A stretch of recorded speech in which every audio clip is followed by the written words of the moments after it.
तर ही मोठी बातमी समोर येते। इराणनेही ट्रम्प यांच्या सीजफायरला सहमती दिली आहे। इराण आणि अमेरिकेच्या संघर्षात आता 2 आठवड्यांचा युद्धविराम झालाय। इराणचे सर्वोच्च नेते मुज्तबा खामेनी यांनीही या युद्धविरामाला सहमती दिली आहे। 10 एप्रिलला इस्लामाबादमध्ये चर्चा करणार अशी भूमिका आता इराणने घेतली आहे। हॉर्मुझची सामुद्रधुनी खोलण्यावरही दोन्ही देशांमध्ये सहमती झाली आहे। 10 एप्रिलला इस्लामाबादमध्ये चर्चा करणार असल्याचं इराणने म्हटलंय।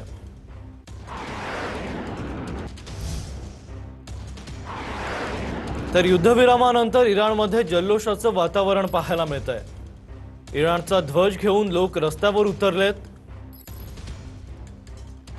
अमेरिका आणि इराणच्या युद्धविरामामध्ये ही एक मोठी बातमी समोर येते। युद्धविरामानंतर इराणमध्ये लोक जल्लोष करतायत। इराणचा ध्वज घेऊन लोक रस्त्यावर उतरलेत।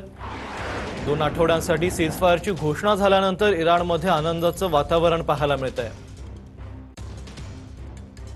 युद्धविरामानंतर इराणमध्ये जल्लोषाचं वातावरण पाहायला मिळतंय। इराणचा ध्वज घेऊन लोक रस्त्यावर उतरलेत।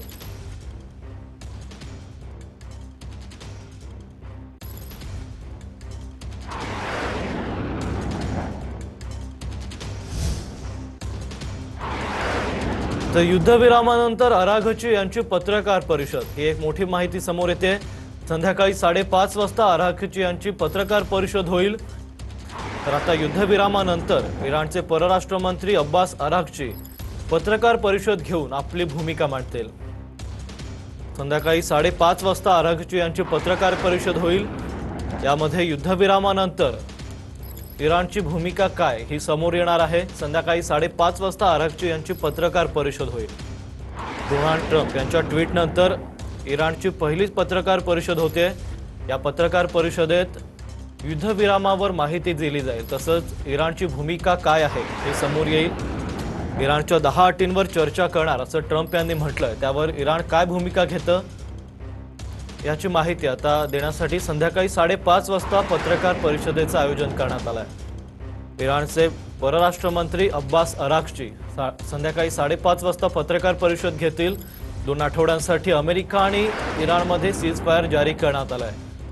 तसंच हॉर्मुझची सामुद्रधुनी खोलण्यावरही दोघांमध्ये सहमती झाली आहे। यावर आता इराणची स्पष्ट भूमिका संध्याकाळी 5:30 वाजता ठरेल। संध्याकाळी 5:30 वाजता अब्बास अराघची यांची पत्रकार परिषद होईल। इराणच्या 10 अटींवर चर्चा करणार असं ट्रम्प यांनी म्हटलंय। त्यानंतर